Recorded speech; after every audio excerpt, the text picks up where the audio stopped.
finding is? What? Second chance. That's pretty good. And we are back with Bette Midler and Billy Crystal, who are in the new movie Parental Guidance. Would you be okay if you didn't? I mean, do you still want to keep acting in movies? I really love acting. I love acting. I kind of enjoy performing. I must say I've made a real... It's become so stressful because it's so big. Oh, the shows got so big. They got so out of hand. And there were so many people that I couldn't...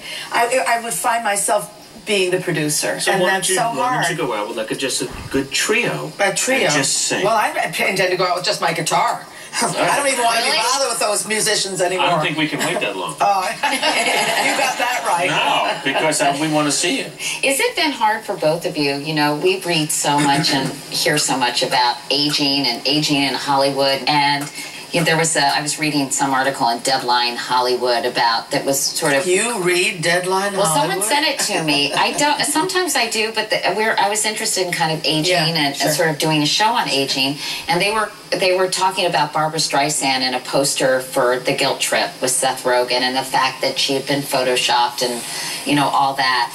And I'm just curious, for you guys, how is it... Thank God for Photoshop. That's all I can say. Hallelujah. Oh, my God. Photoshop that. I mean, because you're going to leave it to posterity. You don't want to be, you know, it's just like, you know, it's posterity. But they have all of these terrible things in newspapers and magazines. They love to shoot well-known people at awkward moments. Absolutely. And I hate that. Oh, my God, I had to stop eating. Isn't it awful? I had to stop eating in public because I was like... But has this been done to both of you where you feel like you're being picked apart and criticized? I saw one thing after the Oscars I didn't even know existed. It was on, and plus once it's on the internet, it's red wine on a white tablecloth. I mean, you can't get it off. And it was like, look who had the worst plastic surgery of all time. It was me. I've never had anything. And they just put this picture where I look like... I was once, my husband and and I thought, well, maybe I should sue. Maybe I should sue. It was like, and then an expert. Well, he's had fillers put in it. Nothing. The only thing I put in my face is pie. You know, it was like I was so angry because they make you look terrible. That in terms of like the paparazzi, do they hound you constantly? They do not hound me because I'm of a certain age, though they're not really interested in me. Although I will tell you this. My husband and I had moved to the Upper East Side, and we were indulging in a little outdoor luncheon. We were having a sandwich, and I see across the catty corner, I see a guy with a lens like this. I said, holy shit. He took a picture of me eating this sandwich, and my husband says, you know, you really have got to stop this. He's not interested in you. Obviously, he's taking a picture of the gargoyles on the building. He's an architectural photographer. And I said, you just wait, bud. So the next day, at page 6, I'm eating the sandwich. Wait, can I see it? Oh, my God, I can't. It's just so upsetting. Go ahead. No, they're freeze-framing it. No, they won't. I was like, you know, I'm eating the sandwich. Nobody looks good eating.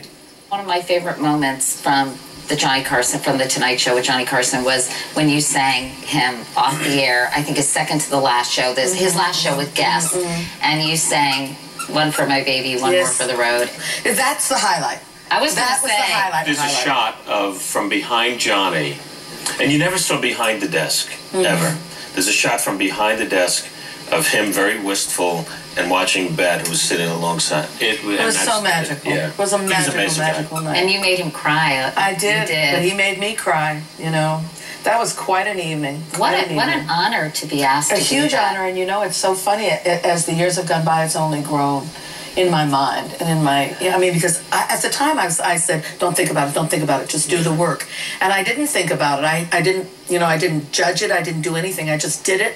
And when it was over, I thought about it. I didn't think about it right away, I thought about it as the years went on, and the more I thought about it as the years went on, I realized, what a gift he gave me. Yeah. What an imprint, you know, like what a trust to say to me, to say to the world, this is who I want to say goodbye. I mean, it's unbelievable. Unbelievable. And there's never really been anyone like him since. I mean, I think he was so spectacular. He was he was, to me, the first superstar that I really ever saw.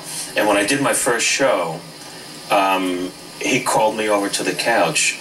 And in the commercial break, I was like looking at him. I was like, Because he was a very handsome guy and very chiseled, but he was Johnny Carson. And I grew up watching him. Now I'm alongside, and he liked what I did.